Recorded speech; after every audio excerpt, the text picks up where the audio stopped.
Chapitre 10. Rena.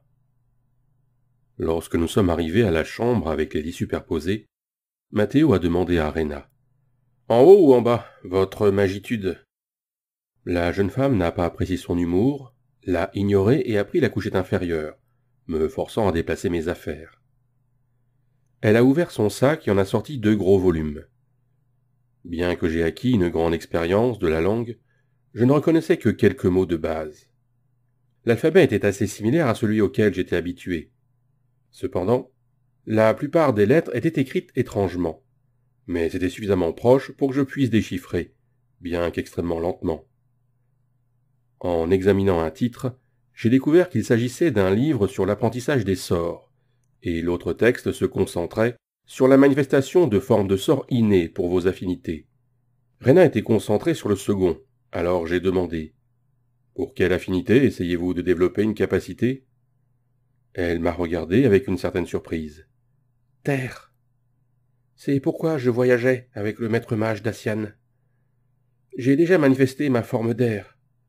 Une fois que j'aurai acquis ma forme d'affinité avec la terre, je pense que je serai affecté à un mage de feu. » J'ai demandé « Étiez-vous la jeune femme avec toutes ces affinités élémentaires de plus de 70 ?»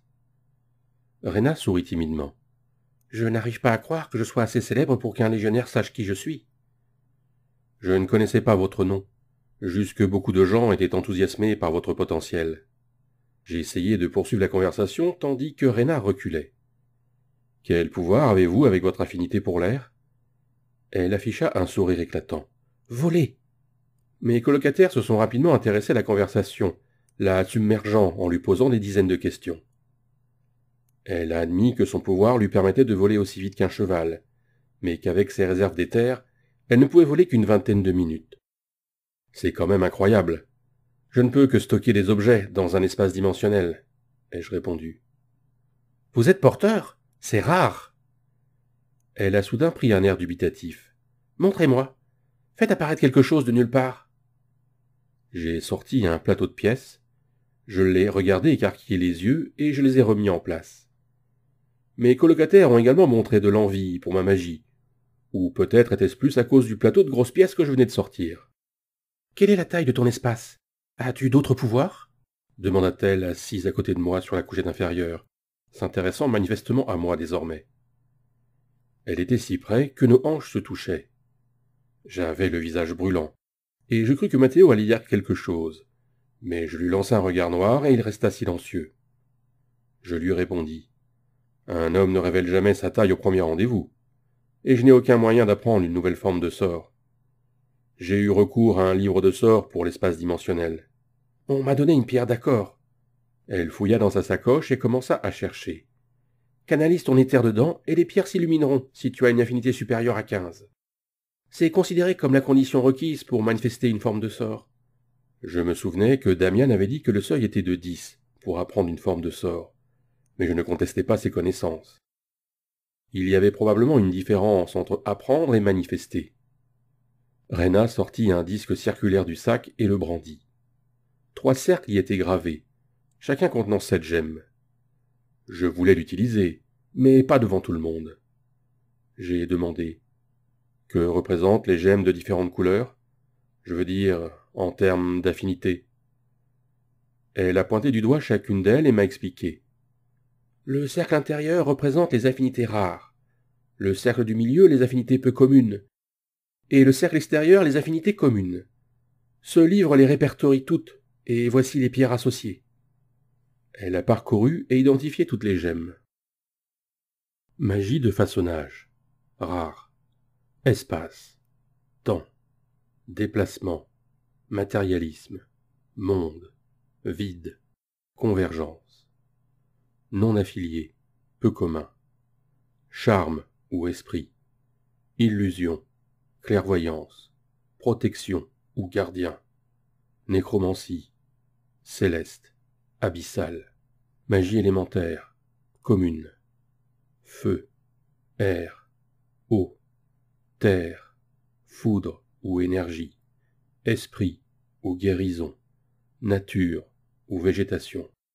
Rena sourit et prit l'appareil. Je sentis son éther s'y infiltrer. C'était la première fois que je ressentais l'éther de quelqu'un d'autre, probablement parce que nos bras se touchaient.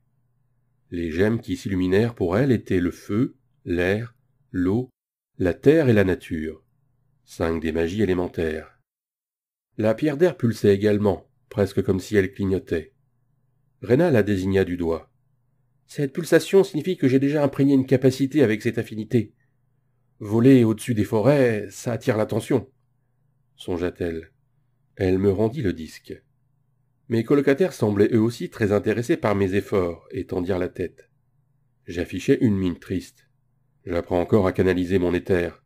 Je ne peux pas encore activer les appareils, mentis-je. Rena posa l'appareil sur mon oreiller. Tu pourras t'entraîner ce soir.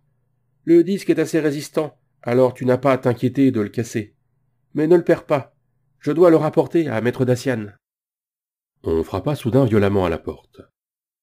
Delmar, l'autre lieutenant de Castille, entra. Maintenant que la crise des bulettes est passée, nous reprenons notre routine habituelle. Mes colocataires grognèrent, et je n'avais pas hâte de rencontrer à nouveau une créature fantastique. L'entraînement aux armes aura lieu 2 heures avant le dîner. Eric, tu es encore novice. Aucune spécialité d'armes n'avait été indiquée sur tes papiers. Avec quoi préfères-tu te battre? J'hésitai un instant. Manier 2 épées courtes contre les humanoïdes et une lance et un bouclier contre les monstres. Delmar fronça les sourcils, mais hocha la tête en souriant. Félix se frappa le front comme si j'étais idiot d'avoir choisi 2 styles. Delmar dit. D'accord. 3 heures d'entraînement pour toi, Eric. Partage ton temps entre les deux. First peut t'apprendre la lance, et Constantin peut t'aider à améliorer ton double maniement. Matteo grimaça comme s'il avait reçu un coup de poing à ma place.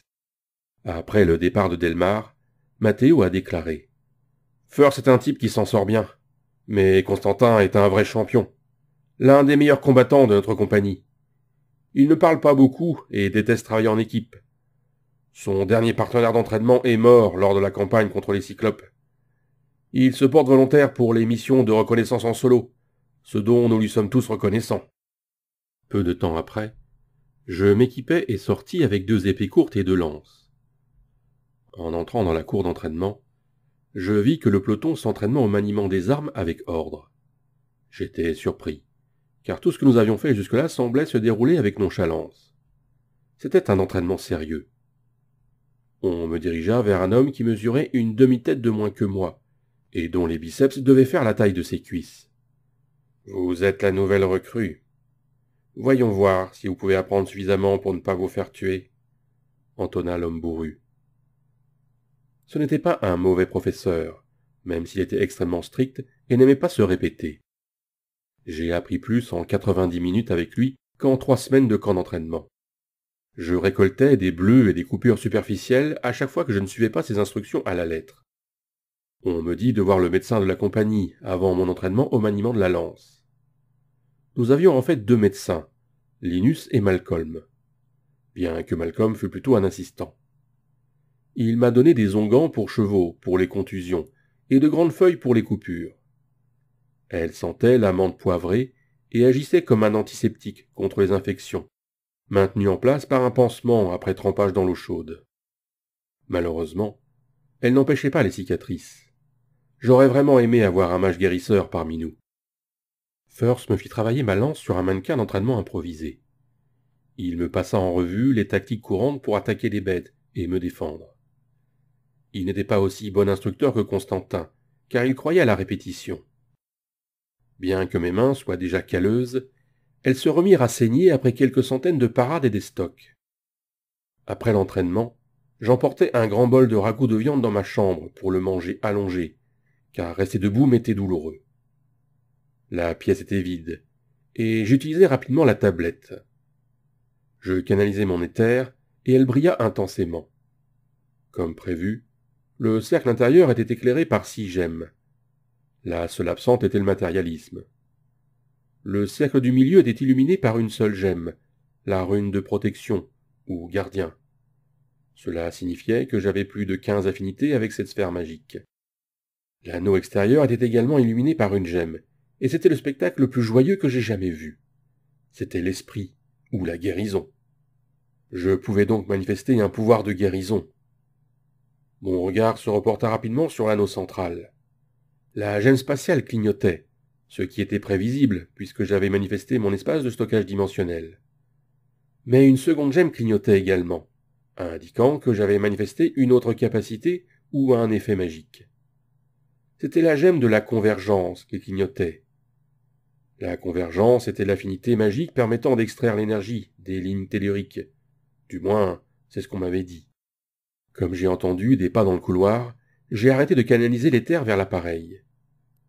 Mon affinité de convergence était de 74, ce qui signifiait que je devais avoir une puissante capacité. Mais laquelle ?